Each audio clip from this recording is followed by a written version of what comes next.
वज़ीर आज़म नरेंद्र मोदी केरल के 2 रोजा दौरे पर कोची में कर रहे हैं रोड शो। बीजेपी के मेगा यूथ कॉन्क्लेव के दिन के साथ भी करेंगे खिताब।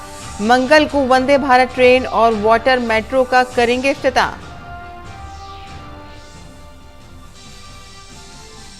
पंचायती राज के दिन के मौके पर वज़ीर आज़म मोदी ने शमूलियत पर मबनी तरक्की के तहत 9 मुहिम्मात का किया इज्तिमाई तौर पर आगाज।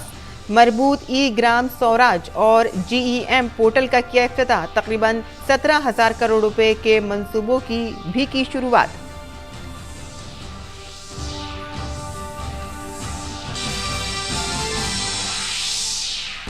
कर्नाटक इंतखाबात के लिए पर्चा नामजदगी वापस लेने का आज आखिरी दिन। बीजेपी और कांग्रेस लीडरों की जोर आजमाइश के दौरान JDS ने भी इंतखाबी तशहीर में झोंकी पूरी ताकत। और IPL क्रिकेट में चेन्नई सुपर किंग्स ने कोलकाता नाइट राइडर्स को रॉयल चैलेंजर्स बेंगलुरु ने राजस्थान रॉयल्स को दी शिकस्त। और आज सनराइजर्स हैदराबाद और दिल्ली कैपिटल्स होंगे आमने सामने।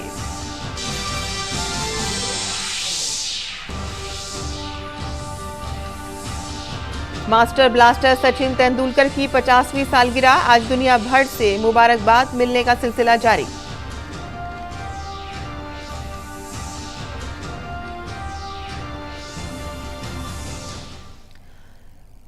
आदाब नाज़रीन, खबरनामे में आपका इस्तकबाल है। मैं हूं साइमा खान। अब खबरें तफसील से और बुलेटिन की शुरुआत करते हैं वज़ीर आज़म नरेंद्र मोदी के कर्नाटक दौरे की खबर से, जहां वज़ीर आज़म नरेंद्र मोदी केरल के 2 रोज़ा दौरे पर हैं और अभी वो कोची में रोड शो कर रहे हैं। वज़ीर आज़म बीजेपी के मेगा यूथ कॉन्क्लेव के दिन से खिताब भी करेंगे और वो मंगल को वंदे भारत ट्रेन और वाटर मेट्रो का इफ्तिताह भी करेंगे। और आगे बढ़ते हैं, जहां इससे कबल वज़ीर आज़म नरेंद्र मोदी ने कौमी पंचायती राज दिन की तकरीबात में शिरकत की और इसी के साथ ही उन्होंने पंचायत सतह पर अवामी खरीदारी के लिए मरबूत ई ग्राम स्वराज और GEM पोर्टल का इफ्तिताह किया। ई Gram Swaraj government e market place integration का मकसद पंचायतों को ई ग्राम स्वराज प्लेटफॉर्म से फायदा उठाते हुए GEM के जरिए अपने सामान और खिदमात की मार्केटिंग करने के काबिल बनाना है। PM ने कहा कि 2014 से मुल्क ने अपनी पंचायतों को बाइख्तियार बनाने का बीड़ा उठाया और आज इसके नताइज नजर आ रहे हैं। 2014 से पहले पंचायतों के लिए वित्त आयोग का अनुदान 17,000 करोड़ रुपए से भी कम था। क्या इतनी कम राशि से इतना बड़ा देश, इतनी सारी पंचायतें कैसे अपना काम कर पाती? 2014 में हमारी सरकार आने के बाद पंचायतों को मिलने वाला ये अनुदान 70,000 से बढ़ाकर 2 लाख करोड़ रुपए से ज्यादा हो गया है। ये आंकड़ा भी बताएगा कि हम गांवों के लिए कितने समर्पित हैं।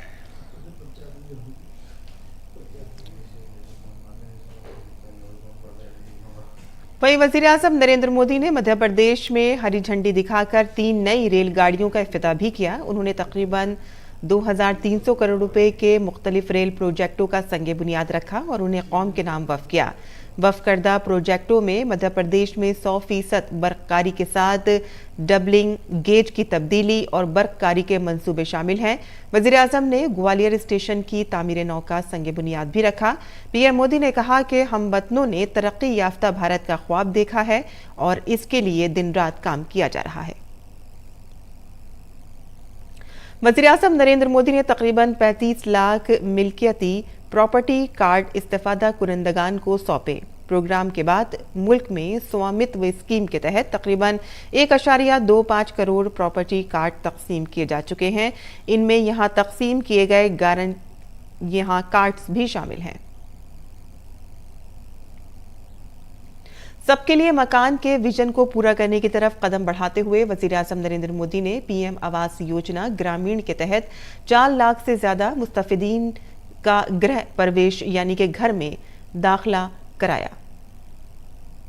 वजीर आजम ने जल जीवन मिशन के तहत तकरीबन 7,000 करोड़ रुपए के प्रोजेक्टों का संग बुनियाद भी रखा। आजादी के इस अमृत काल में हम सभी देशवासियों ने विकसित भारत का सपना देखा है।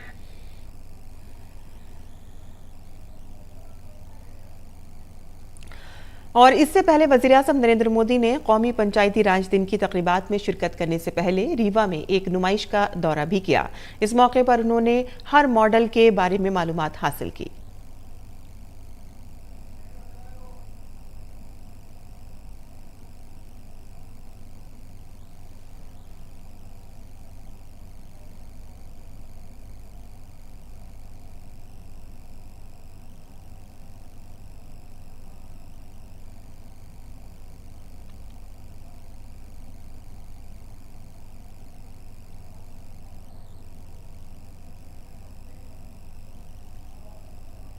और आगे बढ़ते हैं, जहां वजीर आजम नरेंद्र मोदी कल तिरुवनंतपुरम में वंदे भारत एक्सप्रेस का आगाज करेंगे। ये केरल के लिए पहली वंदे भारत ट्रेन होगी। इस ट्रेन के चलने से केरल के कई अजला के लोगों को फायदा होगा। इस बारे में मजीद मालूमात के लिए हमारे नुमाइंदे अभिषेक सिंह ने जनूबी रेलवे के जोनल मैनेजर RN सिंह से खुसूसी बातचीत की है। नरेंद्र मोदी मंगलवार को तिरुवनंतपुरम से वंदे भारत की 16वीं रैक को हरी झंडी दिखाकर रवाना करेंगे। हालांकि ये केरल के लिए पहली वंदे भारत होगी और इस पर बातचीत के लिए हमारे साथ मौजूद है सदर्न रेलवे के general manager RN Singh ji. Sir, Doordarshan news से बातचीत के लिए बहुत बहुत शुक्रिया आपका। सर, सबसे पहला मेरा सवाल ये है कि पिछले एक महीने का अगर अंतराल देखें तो प्रधानमंत्री का लगातार दौरा रहा है, सिकंदराबाद, चेन्नई और फिर आप ही के जोन में ये केरल को भी एक गिफ्ट मिलने का। जी, ये वंदे भारत जो अलग अलग राज्यों से चल रही है, तो उसी क्रम में अब केरल का भी में पहली वंदे भारत चल रही है। तो पहला प्रयास ये है कि हर राज्य को कम से कम एक वंदे भारत मिले। तो उस प्रयास की कड़ी में ये हमारी 16वीं वंदे भारत यहाँ से चलेगी, जो कि तिरुवनंतपुरम से कासरगोड तक जाएगी, जो कि केरल का पूरा वेस्ट कोस्ट कवर करती है। लगभग 585 किलोमीटर की डिस्टेंस है और ये डिस्टेंस राजधानी लगभग 9.5 से 10 घंटे के बीच में कवर करती है, जबकि वंदे भारत लगभग 8 घंटे में ये डिस्टेंस कवर करेगी। ये बहुत बड़ा केरल स्टेट के लिए गिफ्ट है, माइलस्टोन है। इस क्षेत्र में सर टूरिज्म को लेकर के, क्योंकि यहाँ के केरल के लोगों को जो क्या फायदा होता है, साथ साथ केरल में बहुत बाहर से भी सैलानी आते हैं, टूरिज्म को कितना बूस्टअप होगा सर? आप ये केरल को अगर आप इसकी ज्योग्राफी देखें तो जितने टूरिस्ट प्लेस हैं ज़्यादातर वेस्ट कोस्ट के अलोंग हैं, और फॉर्चुनेटली ये वंदे भारत भी वेस्ट कोस्ट के अलोंग ही चलेगी। तो जितने भी ज़्यादातर डिस्ट्रिक्ट हैं जिसमें मेजर टूरिस्ट डेस्टिनेशन आए, तो तिरुवनंतपुरम हो गया, कोल्लम हो गया, कोट्टायम हो गया, फिर आपका त्रिशूर हो गया, फिर कोझिकोड हो गया, कासरगोड हो गया, कन्नूर हो गया। तो ये सारे बहुत हाई फुटफॉल वाले टूरिस्ट डेस्टिनेशन है और वंदे भारत इन्हीं टूरिस्ट डेस्टिनेशन को जोड़ने का काम करेगी। और वंदे भारत अपने आप में एक टूरिस्ट अट्रैक्शन है। चेन्नई से कोयम्बटूर, 2 बड़े शहरों में व्यापारिक गतिविधियों को भी काफी बढ़ावा मिला। इस क्षेत्र में भी सर आपको क्या लगता है, जो रोजगार करने वाले लोग हैं, जो व्यापारी वर्ग हो, उनको कितना बड़ा फायदा मिलने जा रहा है? ये जो वेस्ट कोस्ट वाली लाइन है त्रिवेंद्रम से लेके कासरगोड, बेंगलोर तक जो जाती है, इस पे बहुत ज़्यादा कम्यूटर मूवमेंट है और लगातार इस क्षेत्र में हमारे पब्लिक रिप्रेजेंटेटिव और पब्लिक की डिमांड रहती है कि इस पे और ज़्यादा ट्रेनें चलाएं और तेज गति से ट्रेन चलाएं। तो वंदे भारत के अलावा भी जो बड़े प्रोजेक्ट्स हैं उनके बारे में कुछ बताइए। सरकार की ये प्राथमिकता वाले क्षेत्र हैं। तो यहाँ पर एक तो मैंने जैसा कि आपको बताया, जो वेस्ट कोस्ट लाइन है तिरुवनंतपुरम से मैंगलोर तक, इस पे हम स्पीड रेजिंग का काम कर रहे हैं। इसके अलावा जितने भी इस क्षेत्र में हाई डेंसिटी रूट हैं, कई अभी भी यहाँ सिंगल लाइन है। पहले गेज कन्वर्जन नहीं हुआ था, अब सारा गेज कन्वर्जन होकर BG रूट हो गया है। सिंगल लाइन को डबल लाइन किया जा रहा है। केरल में ऑलरेडी 100% इलेक्ट्रिफिकेशन हो गया है। एक छोटा सा पालघाट से नीलाम्बूर सेक्शन है, वो भी दिसंबर तक हो जाएगा। Kerala will become 100% electrified railway network. प्रधानमंत्री का कहना था कि रेल को गति मिलेगी तो देश को प्रगति, और इसका जो असर है आप पिछले 1-2-3 महीने के अंदर देख सकते हैं किस तरीके से न सिर्फ उत्तरी भारत में बल्कि दक्षिण भारत में भी, चाहे वंदे भारत की बात हो, रीडेवलपमेंट ऑफ स्टेशंस की बात हो, विद्युतीकरण की बात हो, किस तरीके से लगातार काम तेजी से जारी है। कैमरामैन भीम सिंह के साथ अभिषेक सिंह, डीडी न्यूज, तिरुवनंतपुरम। और वजीर-ए-आज़म कोची वाटर मेट्रो कॉम को वफ़ करेंगे। कोची शहर के साथ हमवार राब्ते के लिए ये बैटरी से चलने वाली इलेक्ट्रिक हाइब्रिड कश्तियों के जरिए कोची के आसपास के 10 जजायर को जोड़ने का ये अपनी नौयत का पहला मंसूबा है। हमारे नुमाइंदे राजेश नाज ने वाटर मेट्रो का जायजा लिया। अभी हम जिस मेट्रो में सवार हैं, ये मेट्रो दिल्ली, मुंबई और कोलकाता की तर्ज पर न फ्लाईओवर्स के ऊपर चल रहे हैं, न ही जमीन के भीतर चल रहे हैं। आप देख सकते हैं कि ये मेट्रो पानी के ऊपर चल रहे हैं। ये कोच्चि है और कोच्चि का ये मैरिन ड्राइव है, जहाँ पर सैलानी, यहाँ पर पर्यटक जो है, देश भर के पर्यटक यहाँ पहुँचते हैं और उन सैलानियों के लिए अब ये वाटर मेट्रो की शुरुआत हो चुकी है। जो वाटर मेट्रो ट्रैफिक व्यवस्था से जूझ रहे लोगों के लिए रामबाण साबित होगा, पर्यावरण के संतुलन के लिहाज से भी बेहद महत्वपूर्ण होगा और कहीं ना कहीं लोगों की जो जेब है उस बजट को भी कम करेगा, क्योंकि किराया बहुत कम रखा गया है। तो फिर देर किस बात की, जब कभी आप कोची आए, इस वाटर मेट्रो का आनंद उठाना न भूलें। अपने कैमरामैन राजेश रिक्की के साथ कोची से मैं राजेश राज, डीडी न्यूज के लिए। मोदी हुकूमत ने जजायर, दमन और दादर नागर हवेली में तालीम के मैदान में काफ़ी काम किया है। आज यहाँ के तलबा को आला तालीम के लिए कहीं जाने की ज़रूरत नहीं है। 25 अप्रैल को वज़ीर आज़म सिलवासा में नमो medical education and research institute का दौरा करेंगे और इसे कौम के नाम वफ़ करेंगे। जनवरी 2019 में इसका संग बुनियाद वज़ीर आज़म ने रखा था। पिछले 5-6 सालों के अंदर प्रधानमंत्री नरेंद्र मोदी ने दमन में शिक्षा के क्षेत्र में काफी काम किया है। उसी का नतीजा है कि दमन आज शिक्षा के हब के रूप में जाना जाता है। जिस कैंपस में मैं खड़ा हूं, प्रधानमंत्री ने 2018 में इस कैंपस की आधारशिला रखी थी। आज ये कैंपस बन के तैयार है। इसमें एक इंजीनियरिंग कॉलेज है, एक फैशन डिजाइनिंग का कॉलेज है, स्किल डेवलपमेंट का एक कॉलेज है और पॉलिटेक्निकल एक कॉलेज मौजूद है। 25 तारीख को प्रधानमंत्री जी इसका उद्घाटन करेंगे और इसके साथ साथ ही दमन में कई हाई स्कूल और प्राथमिकी स्कूल का भी उद्घाटन करेंगे। आने वाले समय में दमन के लोग जो शिक्षा को लेकर सूरत या मुंबई जाते थे, अब उन्हें भटकना नहीं पड़ेगा। सारी शिक्षा यहीं पर उन्हें दमन के अंदर मिलेगी। नीरज सिंह, डीडी न्यूज, दमन। गुज़िश्ता चंद सालों में दमन में कितनी तब्दीली आई है, हमारे रिपोर्टर ने यहाँ आम लोगों से बातचीत की। लोगों का कहना था कि वज़ीर-ए-आज़म हमेशा दमन में तरक्याती कामों को तरजीह देते हैं। आज दमन सयाहों के लिए एक बेहतर जगह बन गई है और मोदी हुकूमत ने पूरे दमन की तस्वीर बदल दी है। बहुत चेंज है और बहुत अच्छा डेवलपमेंट है। देख के खुशी होती है कि हाँ, अपनी यहाँ पे भी इतनी अच्छी जगह बन रही है जहाँ पे लोग जाके घूम सकते हैं शांति से। आज हम आए तो हम लोग को we couldn't believe our eyes. Actually it was completely different. हमको लगा ये यही जगह है जहाँ हम पहले आए उसके। तो ये जो पूरा प्रोमेनेड आप देख रहे हैं, this is completely new one. It's I think it's comparable to we are just talking about Santa Barbara, जो हम लोग अभी लास्ट ईयर जाके आए हैं। और यहाँ पे जो रिसोर्ट्स वगैरह जो बने हुए हैं उसके जस्ट लग के, if you sit there you will just find it like it is you are sitting somewhere outside India. It is not that you know कि आप दमन तो छोड़े, इंडिया में भी ऐसी चीजें हमने बहुत कम देखी है। आज जो बदलाव हुआ है, मैं कह सकता हूँ कि मरीन ड्राइव और बाकी के जो भी सी फ्रंट है पूरे जो भी राज्य में सबसे बेहतर आज ये रोड बना है और हमारे लिए दुगनी खुशी है कि इसका इनोग्रेशन करने के लिए हमारे यशस्वी प्रधानमंत्री श्री नरेंद्र मोदी जी 25 तारीख को यहाँ पर आ रहे हैं। जो लोग बोलते हैं कि गुजरात में विकास नहीं है, तो एक बार जो भी जो बोलता है वो आके देख ले कि विकास कैसे होता है मोदी राज में। फैमिली को लेके घूमने आ सकते हैं अपने। पहले इतना डेवलप नहीं था, अभी बहुत सारा डेवलपमेंट है। पहले दमन में ऐसा कुछ था नहीं, रेलिंग वेलिंग भी कुछ नहीं थी, लाइटिंग भी कुछ नहीं था। अब तो पूरा चेंजेस हो गया है। आगे बढ़ते हैं, जहां सदर द्रौपदी मुर्मू हरियाणा के दौरे पर हैं। सदर जमहूरिया ने करनाल में Indian council of agriculture research के नेशनल डेयरी रिसर्च इंस्टीट्यूट के 19वें कॉन्वोकेशन में शिरकत की। सदर ने प्रोग्राम में तलबा को डिग्रियां भी दी। इस प्रोग्राम में वजीर आला मनोहर लाल खट्टर और वजीर ज़राअत नरेंद्र सिंह तोमर ने भी शिरकत की।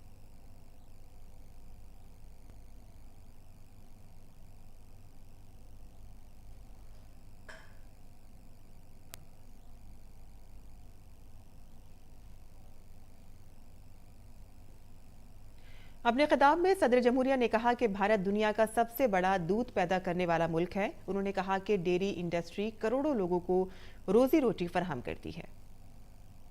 डेयरी उद्योग हमारे देश की खाद्य एवं पशु सुरक्षा सुनिश्चित करने में महत्वपूर्ण भूमिका निभा रहा है। ये गर्व की बात है कि भारत दुनिया का सबसे बड़ा दूध उत्पादन देश है। भारत का वैश्विक दूध उत्पादन में लगभग 22% हिस्सा है। डेयरी सेक्टर का देश की जीडीपी में लगभग 5% योगदान है तथा डेयरी उद्योग भारत के लगभग 8 करोड़ परिवारों को आजीविका प्रदान करता है। इसीलिए ICAR, NDRI जैसे संस्थानों के देश के समावेशी विकास में महत्वपूर्ण भूमिका है। सदर जमहूरिया ने कहा कि पिछले कुछ सालों से भारत में डेयरी का शोबा तेजी से फैल रहा है। भारत में गाय और भैंस की अनेक प्रजातियां पाई जाती है। कुछ नस्लें दूसरे नस्लों की तुलना से 4 से 5 गुना अधिक दूध देने की क्षमता रखती है। मुझे ये जानकर प्रसन्नता हुई है कि NDRI द्वारा अधिक दूध देने वाली भैंसों और गाय के क्लोन का उत्पादन करने की तकनीक विकसित की गई है। इससे पशुओं की दुग्ध उत्पादन क्षमता को बढ़ाया जा सकता है और किसानों की आय में वृद्धि होगी। मुझे बताया गया है कि डेयरी पशुओं की उत्पादकता बढ़ाने के लिए इस संस्थान द्वारा विभिन्न परियोजनाओं पर काम किया जा रहा है। ज़राअत के मरकजी वज़ीर नरेंद्र सिंह तोमर ने प्रोग्राम से खिताब करते हुए कहा कि मवेशी परवरी और डेयरी प्रोडक्शन के शोबे के तरक्की में साइंसदानों ने कलीदी किरदार अदा किया है। जिस प्रकार से कृषि के क्षेत्र में कृषि वैज्ञानिकों का महत्व है, ठीक उसी प्रकार पशुपालन और डेयरी की यात्रा में जिस मुकाम पर आज देश खड़ा हुआ है कि हम दुनिया के सर्वाधिक दूध उत्पादन वाले देश बने हैं, इस यात्रा में हमारे वैज्ञानिकों का जो योगदान है वो भी निश्चित रूप से स्मरण करने योग्य है। मैं इस अवसर पर उन सबको भी हृदय से बहुत बहुत बधाई देता हूँ। मरकजी वज़ीर दाखिला और बीजेपी के सीनियर लीडर अमित शाह ने कर्नाटक के दौरे के मौके पर हासन जिले के सकलेशनपुरा में रोड शो किया। इस दौरान हजारों हामी सड़क पर नजर आए। वहां लोगों का एक बड़ा हुजूम भी था। रोड शो के दौरान वज़ीर दाखिला अमित शाह का मुख्तलिफ जगहों पर फूलों से पुरतपाक इस्तकबाल किया गया। और इससे पहले आज वज़ीर दाखिला ने चामराजनगर जिले के गुंडलू पेट में रोड शो भी किया। इसके बाद अमित शाह शुमाली कर्नाटक के हुबली में बीजेपी लीडरों के साथ इलेक्शन वर्किंग कमेटी की मीटिंग में शिरकत करेंगे। नेशनल इन्वेस्टिगेशन एजेंसी ने जम्मू कश्मीर में दहशतगर्दी के खिलाफ बड़ी कार्रवाई की है। NIA ने श्रीनगर में हिजबुल मुजाहिदीन के सरबराह सैयद सलाउद्दीन के बेटे सैयद अहमद शकील की जायदाद कुर्क कर दी है। ये जायदादें NIA ने UAPA के तहत कुर्क की हैं। नोटिस के मुताबिक नरसिंहगढ़ श्रीनगर में गैर मनकूला जायदाद के सर्वे नंबर 1566, 1917, 1567 और 1568 को नई दिल्ली की खुसूसी NIA अदालत ने हुक्मनामे पर कुर्क किया है। ये असासाजात दहशतगर्द सैयद सलाउद्दीन के बेटे सैयद अहमद शकील के नाम पर हैं।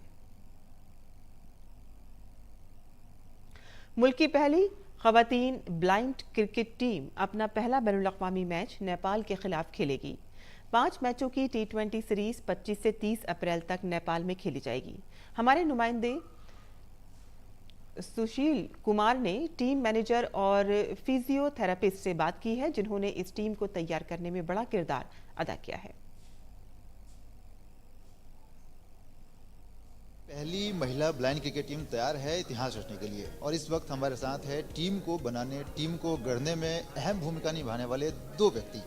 एक हैं टीम के कोच और दूसरे हैं टीम के फिजियोथेरेपिस्ट, जिनकी एक बड़ी ही अहम भूमिका बनती है इस तरह की टीम को बनाने में। आइए इनसे हम जानने की कोशिश करेंगे कि किस तरह की मुश्किलों का सामना करना पड़ा इस नई टीम को बनाने में, किस तरह के जो है मुश्किलात आए। नए खिलाड़ी हैं, अलग अलग जगहों से आए हैं, अलग अलग शहरों से आए हैं, भाषाई विभिन्नता है। कैसे आपने इस चैलेंज को लिया? 3 साल से 2019 से एक इंडियन टीम बनाना है करके हमारा बहुत एंटायर हमारा बोर्ड का एक डिसीजन था, एक वुमेंस टीम बनना है करके। सो जो पहले नेशनल टूर्नामेंट किए और सेकेंड टाइम 2022 में टूर्नामेंट किए, अभी 2023 में थर्ड नेशनल टूर्नामेंट किए। सो हमको यहाँ पे पहले जो पिक करना ही सबसे बड़ा क्वेश्चन मार्क था कि एक लड़कियों का जैसे देखा तो कभी स्टेट से बहुत सारा प्रॉब्लम्स रहता है, उन लोगों का घर से परमिशन नहीं रहता है बाहर जाने का, तो उसको पार करके हमने 38 मेंबर्स का एक शॉर्ट लिस्ट बनाया था टीम ने। भोपाल में ट्रेनिंग दिया उन लोगों को, वहाँ से पिक किया 17 मेंबर्स को। सबसे बड़ा क्वेश्चन मार्क। और वारिस पंजाब डे के सरबराह और मुल्क दुश्मन सरगर्मियों में मुलव्विस अमृतपाल सिंह को जब से आसाम की डिब्रूगढ़ सेंट्रल जेल में लाया गया है और उसके बाद से जेल की सिक्योरिटी काफ़ी बढ़ा दी गई है। यहाँ जेल की सिक्योरिटी को कई सतहों पर बढ़ाया गया है। आगे बढ़ते हैं, जहाँ जेल के चारों तरफ इजाफी सीसीटीवी कैमरे लगा दिए गए हैं और अमृतपाल को पंजाब पुलिस ने मोगा के रोडे गांव से गिरफ्तार किया था। 30 साला अमृतपाल पर NIA यानी कि कौमी सलामती एक्ट लगाया गया है और उसके 9 साथी भी डिब्रूगढ़ सेंट्रल जेल में बंद हैं।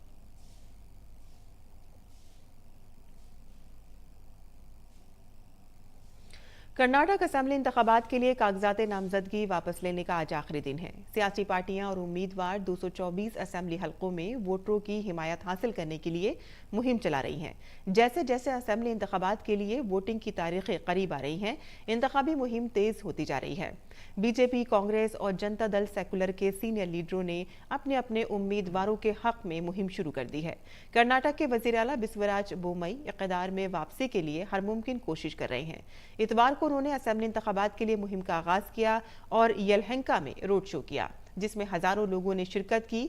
और इसके अलावा वजीर आला बोमई तुमकुरू पहुंचे और रोड शो करके लोगों से वोट मांगे। उधर कांग्रेस लीडर राहुल गांधी कर्नाटक के 2 रोजा इंतखाबी दौरे पर हैं। इतवार को राहुल गांधी ने विजयपुरा में रोड शो किया। दरियासना जनता दल सेकुलर के सदर HD देवेगौड़ा आज तुमकुरू जिले से अपनी मुहिम शुरू करेंगे।